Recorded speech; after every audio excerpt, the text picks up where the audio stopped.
श्रीविष्णुस्तोत्रम् किं नु नाम सहस्राणि जपते च पुनः पुनः। यानि नामानि दिव्यानि तानि चाचक्ष्व केशवः। मत्स्यं कूर्मं वराहं च वामनं च जनार्दनं। गोविन्दं पुण्डरीकाक्षं माधवं मधुसूदनं। पद्मनाभं सहस्राक्षं वनमालिं हलायुधं। गोवर्धनं ऋषिकेशं वैकुण्ठं पुरुषोत्तमं। विश्वरूपं वासुदेवं रामं नारायणं हरिं। दामोदरं श्रीधरं च वेदांगं गरुडध्वजम्। अनन्तं कृष्णगोपालं जपतो नास्ति पातकम्। गवां कोटिप्रदानस्य अश्वमेधशतस्य च कन्यादानसहस्राणां फलं प्राप्नोति मानवः। अमायां वा पौर्णमास्यामेकादश्यां तथैव च। सन्ध्याकाले स्मरेन्नित्यं प्रातःकाले तथैव च। मध्याह्ने च जपेन्नित्यं सर्वपापैः प्रमुच्यते। श्रीनारायणस्तोत्रम् नारायणाय शुद्धाय शाश्वताय ध्रुवाय च भूतभव्यभवेशाय शिवाय शिवमूर्तये। शिवयोनेः शिवाद्यायि शिवपूज्यतमाय च घोररूपाय महते युगान्तकरणाय च विश्वाय विश्वदेवाय विश्वेशाय महात्मने सहस्रोदरपादाय सहस्रनयनाय च सहस्रबाहवे चैव सहस्रवदनाय च शुचिस्रवाय महते ऋतुसंवत्सराय च ऋग्यजुःसामवक्त्राय अथर्वशिरसे नमः। ऋषिकेशाय कृष्णाय द्रुहिडोरुक्रमाय च बृहद्वेगाय तार्क्ष्याय वराहायैकशृङ्गिणे शिपिविष्टाय सत्याय हरयेथ शिखण्डिने हुताशायोर्ध्ववक्त्राय रौद्रानीकाय साधवे सिन्धवे सिन्धुवर्षघ्ने देवानां सिन्धवे नमः। गरुत्मते त्रिनेत्राय सुधर्माय वृषाकृते सम्राडुग्रे संकृतये विरजे संभवे भवे। वृषाय वृषरूपाय विभवे भूर्भुवाय च दीप्तसृष्टाय यज्ञाय स्थिराय स्थविराय च अच्युताय तुषाराय वीराय च समाय च जिष्णवे पुरुहूताय वसिष्ठाय वराय च सत्येशाय सुरेशाय हरयेथ शिखण्डिने बर्हिषाय वरेण्याय वसवे विश्ववेधसे किरीटिने सुकेशाय वासुदेवाय शुष्मिणे बृहद्दुग्ध्यसुषेणाय युग्मे दुन्दुभये तथा भये सखाय विभवे भरद्वाजाभयाय च भास्कराय च चन्द्राय पद्मनाभाय भूरिणे पुनर्वसुभृतत्वाय जीवप्रभविषाय च वषट्काराय स्वाहाय स्वधाय निधनाय च ऋचे च यजुषे साम्ने त्रैलोक्यपतये नमः। श्रीपद्मायात्मसदृशे धरणीधारणे परे सौम्या सौम्यस्वरूपाय सौम्ये सुमनसे नमः। विश्वाय च सुविश्वाय विश्वरूपधराय च केशवाय सुकेशाय रश्मिकेशाय भूरिणे हिरण्यगर्भाय नमः सौम्याय वृषरूपिणे नारायणाग्र्यवपुषे पुरुहूताय वज्रिणे वर्मिणे वृषसेनाय धर्मसेनाय रोधसे मुनये ज्वरमुक्तायै ज्वराधिपतये नमः अनेत्राय त्रिनेत्राय पिङ्गलाय विडूर्मिणे तपोब्रह्मनिधानाय युगपर्यायिणे नमः शरणाय शरण्याय शक्तेष्टशरणाय च नमः सर्वभवेशाय भूतभव्यभवाय च पाहि मां देवदेवेश कोऽप्यजोऽसि सनातनः एवं गतोऽस्मि शरणं शरण्यं ब्रह्मयोनिनां स्तव्यं स्तवं स्तुतवतस्तत्तमो मे प्रणश्यत किं नु नाम सहस्राणि जपते च पुनः पुनः यानि नामानि दिव्यानि तानि चाचक्ष्वकेशवः मत्स्यं कूर्मं वराहं च वामनं च जनार्दनं गोविन्दं पुण्डरीकाक्षं माधवं मधुसूदनं पद्मनाभं सहस्राक्षं वनमालिं हलायुधं गोवर्धनं ऋषिकेशं वैकुण्ठं पुरुषोत्तमं विश्वरूपं वासुदेवं रामं नारायणं हरिं दामोदरं श्रीधरं च वेदाङ्गं गरुडध्वजम् अनन्तं कृष्णगोपालं जपतो नास्ति पातकं गवां कोटिप्रदानस्य अश्वमेधशतस्य च कन्यादानसहस्राणां फलं प्राप्नोति मानवः अमायां वा पौर्णमास्यामेकादश्यां तथैव च सन्ध्याकाले स्मरेन्नित्यं प्रातःकाले तथैव च मध्याह्ने च जपेन्नित्यं सर्वपापैः प्रमुच्यते नारायणाय शुद्धाय शाश्वताय ध्रुवाय च भूतभव्यभवेशाय शिवाय शिवमूर्तये शिवयोनेः शिवाद्यायि शिवपूज्यतमाय च घोररूपाय महते युगान्तकरणाय च विश्वाय विश्वदेवाय विश्वेशाय महात्मने सहस्रोदरपादाय सहस्रनयनाय च सहस्रबाहवे चैव सहस्रवदनाय च शुचिस्रवाय महते ऋतुसंवत्सराय च ऋग्यजुःसामवक्त्राय अथर्वशिरसे नमः ऋषिकेशाय कृष्णाय द्रुहिडोरुक्रमाय च बृहद्वेगाय तार्क्ष्याय वराहायैकशृङ्गिणे शिपिविष्टाय सत्याय हरयेथ शिखण्डिने हुताशायोर्ध्ववक्त्राय रौद्रानीकाय साधवे सिन्धवे सिन्धुवर्षघ्ने देवानां सिन्धवे नमः गरुत्मते त्रिनेत्राय सुधर्माय वृषाकृते सम्राडुग्रे संकृतये विरजे संभवे भवे वृषाय वृषरूपाय विभवे भूर्भुवाय च दीप्तसृष्टाय यज्ञाय स्थिराय स्थविराय च अच्युताय तुषाराय वीराय च समाय च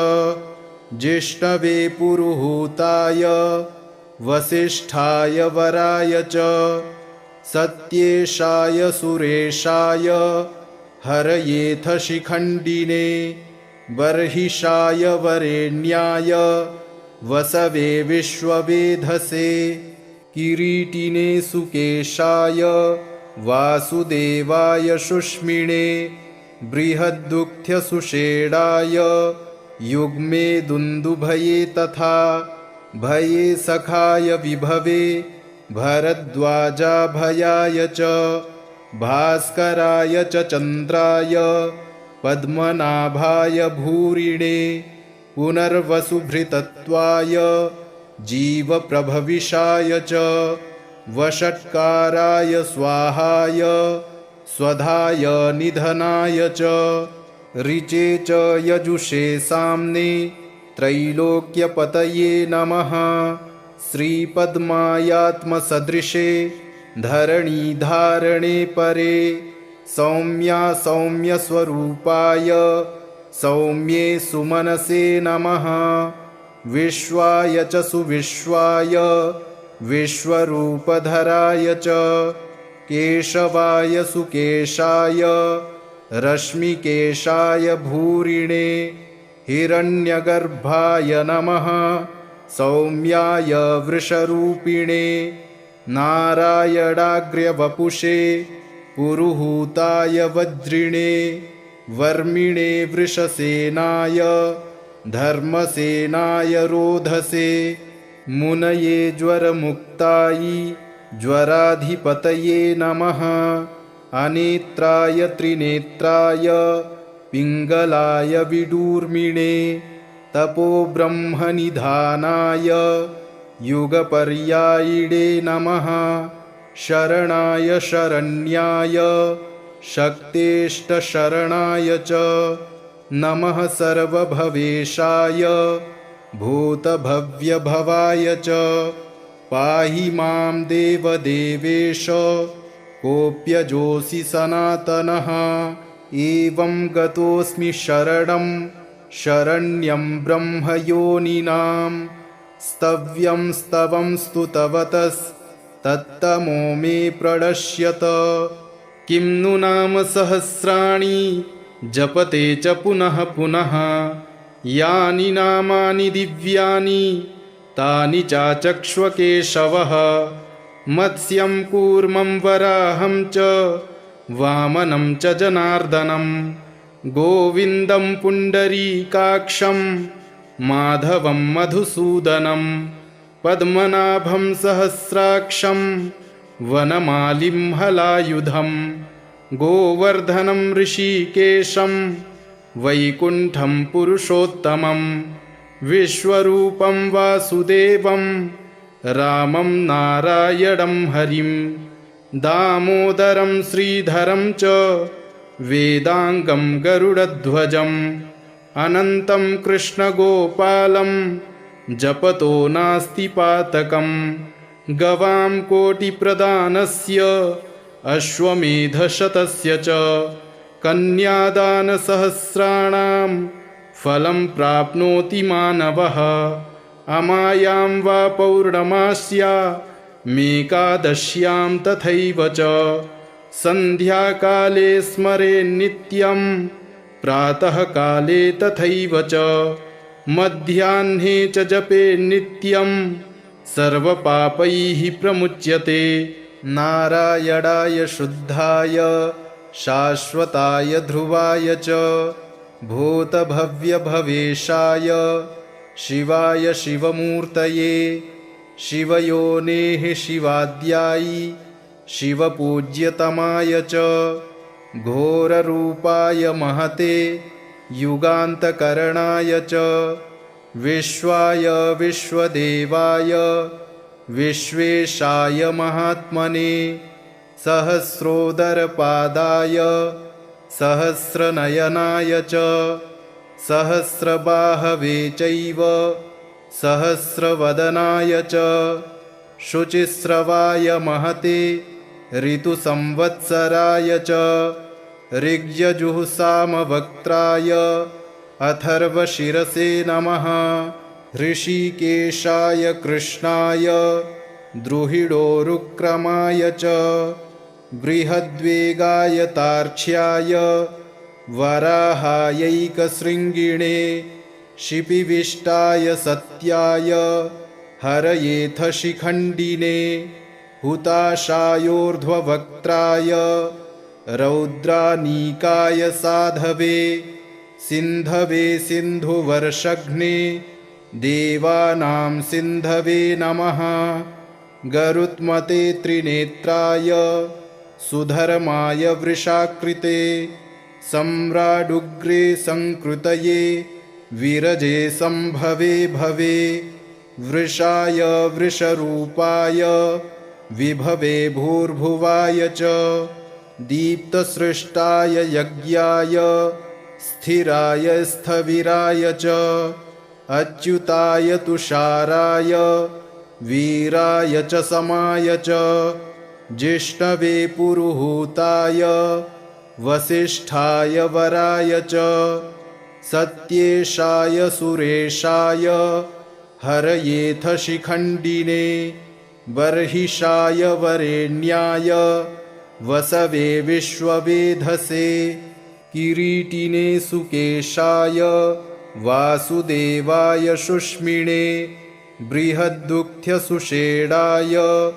युग्मे दुन्दुभये तथा भये सखाय विभवे भरद्वाजाभयाय च भास्कराय च चन्द्राय पद्मनाभाय भूरिणे पुनर्वसुभृतत्वाय जीवप्रभविषाय च वषट्काराय स्वाहाय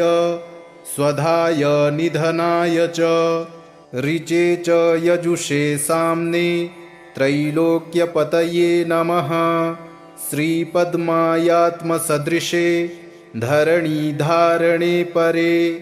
सौम्या सौम्यस्वरूपाय सौम्ये सुमनसे नमः विश्वाय च सुविश्वाय विश्वरूपधराय च केशवाय सुकेशाय रश्मिकेशाय भूरिणे हिरण्यगर्भाय नमः सौम्याय वृषरूपिणे नारायणाग्र्यवपुषे पुरुहूताय वज्रिणे वर्मिणे वृषसेनाय धर्मसेनाय रोधसे मुनये ज्वरमुक्तायै ज्वराधिपतये नमः अनेत्राय त्रिनेत्राय पिङ्गलाय विडूर्मिणे तपोब्रह्मनिधानाय युगपर्यायिणे नमः शरणाय शरण्याय शक्तेष्टशरणाय च नमः सर्वभवेशाय भूतभव्यभवाय च पाहि मां देवदेवेश कोऽप्यजोऽसि सनातनः एवं गतोऽस्मि शरणं शरण्यं ब्रह्मयोनिनां स्तव्यं स्तवं स्तुतवतस्तत्तमो मे प्रणश्यत किं नु नाम सहस्राणि जपते च पुनः पुनः यानि नामानि दिव्यानि तानि चाचक्ष्वकेशवः मत्स्यं कूर्मं वराहं च वामनं च जनार्दनं गोविन्दं पुण्डरीकाक्षं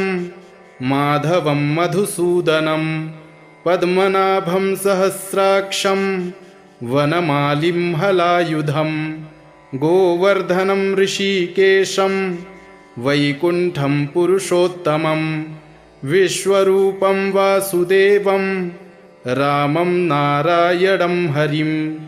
दामोदरं श्रीधरं च वेदाङ्गं गरुडध्वजम् अनन्तं कृष्णगोपालं जपतो नास्ति पातकं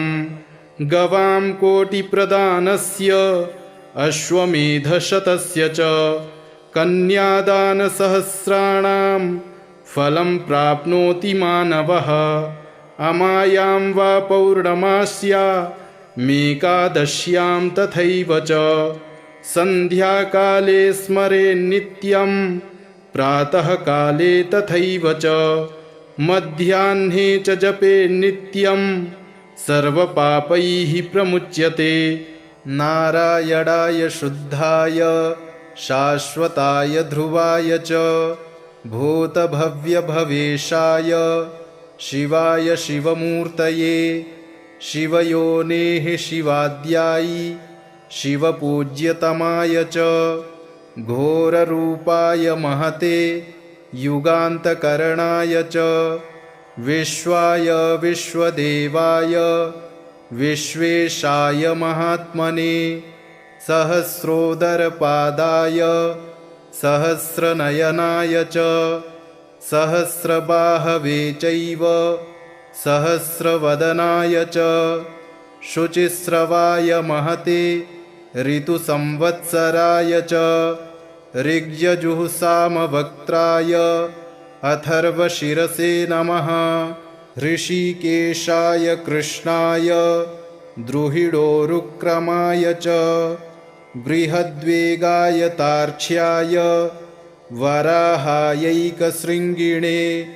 शिपिविष्टाय सत्याय हरयेथ शिखण्डिने हुताशायोर्ध्ववक्त्राय रौद्रानीकाय साधवे सिन्धवे सिन्धुवर्षघ्ने देवानां सिन्धवे नमः गरुत्मते त्रिनेत्राय सुधर्माय वृषाकृते सम्राडुग्रे संकृतये विरजे संभवे भवे वृषाय वृषरूपाय विभवे भूर्भुवाय च दीप्तसृष्टाय यज्ञाय स्थिराय स्थविराय च अच्युताय तुषाराय वीराय च समाय च जिष्णवे पुरुहूताय वसिष्ठाय वराय च सत्येशाय सुरेशाय हरयेथ शिखण्डिने बर्हिषाय वरेण्याय वसवे विश्ववेधसे किरीटिने सुकेशाय वासुदेवाय शुष्मिणे बृहद्दुःख्यसुषेणाय युग्मे दुन्दुभये तथा भये सखाय विभवे भरद्वाजाभयाय च भास्कराय च चन्द्राय पद्मनाभाय भूरिणे पुनर्वसुभृतत्वाय जीवप्रभविषाय च वषट्काराय स्वाहाय स्वधाय निधनाय च ऋचे च यजुषे साम्ने त्रैलोक्यपतये नमः श्रीपद्मायात्मसदृशे धरणीधारणे परे सौम्या सौम्यस्वरूपाय सौम्ये सुमनसे नमः विश्वाय च सुविश्वाय विश्वरूपधराय च केशवाय सुकेशाय रश्मिकेशाय भूरिणे हिरण्यगर्भाय नमः सौम्याय वृषरूपिणे नारायणाग्र्यवपुषे पुरुहूताय वज्रिणे वर्मिणे वृषसेनाय धर्मसेनाय रोधसे मुनये ज्वरमुक्तायै ज्वराधिपतये नमः अनेत्राय त्रिनेत्राय पिङ्गलाय विडूर्मिणे तपोब्रह्मनिधानाय युगपर्यायिणे नमः शरणाय शरण्याय शक्तेष्टशरणाय च नमः सर्वभवेशाय भूतभव्यभवाय च पाहि मां देवदेवेश कोऽप्यजोऽसि सनातनः एवं गतोऽस्मि शरणं शरण्यं ब्रह्मयोनिनां स्तव्यं स्तवं स्तुतवतस्तत्तमो मे प्रणश्यत किं नु नाम सहस्राणि जपते च पुनः पुनः यानि नामानि दिव्यानि तानि चाचक्ष्वकेशवः मत्स्यं कूर्मं वराहं च वामनं च जनार्दनं गोविन्दं पुण्डरीकाक्षं माधवं मधुसूदनं पद्मनाभं सहस्राक्षं वनमालिं हलायुधं गोवर्धनं ऋषिकेशं वैकुण्ठं पुरुषोत्तमं विश्वरूपं वासुदेवं रामं नारायणं हरिं दामोदरं श्रीधरं च वेदांगं गरुडध्वजम् अनन्तं कृष्णगोपालं जपतो नास्ति पातकम् गवां कोटिप्रदानस्य अश्वमेधशतस्य च कन्यादानसहस्राणां फलं प्राप्नोति मानवः अमायां वा पौर्णमास्यामेकादश्यां तथैव च सन्ध्याकाले स्मरेन्नित्यं प्रातःकाले तथैव च मध्याह्ने च जपेन्नित्यं सर्वपापैः प्रमुच्यते नारायणाय शुद्धाय शाश्वताय ध्रुवाय च भूतभव्यभवेशाय शिवाय शिवमूर्तये शिवयोनेः शिवाद्यायी शिवपूज्यतमाय च घोररूपाय महते युगान्तकरणाय च विश्वाय विश्वदेवाय विश्वेशाय महात्मने सहस्रोदरपादाय सहस्रनयनाय च सहस्रबाहवे चैव सहस्रवदनाय च शुचिस्रवाय महते ऋतुसंवत्सराय च ऋग्यजुःसामवक्त्राय अथर्वशिरसे नमः ऋषिकेशाय कृष्णाय द्रुहिडोरुक्रमाय च बृहद्वेगाय तार्क्ष्याय वराहायैकशृङ्गिणे शिपिविष्टाय सत्याय हरयेथ शिखण्डिने हुताशायोर्ध्ववक्त्राय रौद्रानीकाय साधवे सिन्धवे सिन्धुवर्षघ्ने देवानां सिन्धवे नमः गरुत्मते त्रिनेत्राय सुधर्माय वृषाकृते सम्राडुग्रे संकृतये विरजे संभवे भवे वृषाय वृषरूपाय विभवे भूर्भुवाय च दीप्तसृष्टाय यज्ञाय स्थिराय स्थविराय च अच्युताय तुषाराय वीराय च समाय च जिष्णवे पुरुहूताय वसिष्ठाय वराय च सत्येशाय सुरेशाय हरयेथ शिखण्डिने बर्हिषाय वरेण्याय वसवे विश्ववेधसे किरीटिने सुकेशाय वासुदेवाय शुष्मिणे बृहद्दुग्ध्यसुषेणाय युग्मे दुन्दुभये तथा भये सखाय विभवे भरद्वाजाभयाय च भास्कराय च चन्द्राय पद्मनाभाय भूरिणे पुनर्वसुभृतत्वाय जीवप्रभविषाय च वषट्काराय स्वाहाय स्वधाय निधनाय च ऋचे च यजुषे साम्ने त्रैलोक्यपतये नमः श्रीपद्मायात्मसदृशे धरणीधारणे परे सौम्या सौम्यस्वरूपाय सौम्ये सुमनसे नमः विश्वाय च सुविश्वाय विश्वरूपधराय च केशवाय सुकेशाय रश्मिकेशाय भूरिणे हिरण्यगर्भाय नमः सौम्याय वृषरूपिणे नारायणाग्र्यवपुषे पुरुहूताय वज्रिणे वर्मिणे वृषसेनाय धर्मसेनाय रोधसे मुनये ज्वरमुक्तायै ज्वराधिपतये नमः अनेत्राय त्रिनेत्राय पिङ्गलाय विडूर्मिणे तपो ब्रह्मनिधानाय युगपर्यायिणे नमः। शरणाय शरण्याय शक्तेष्टशरणाय च नमः। सर्वभवेशाय भूतभव्यभवाय च पाहि मां देवदेवेश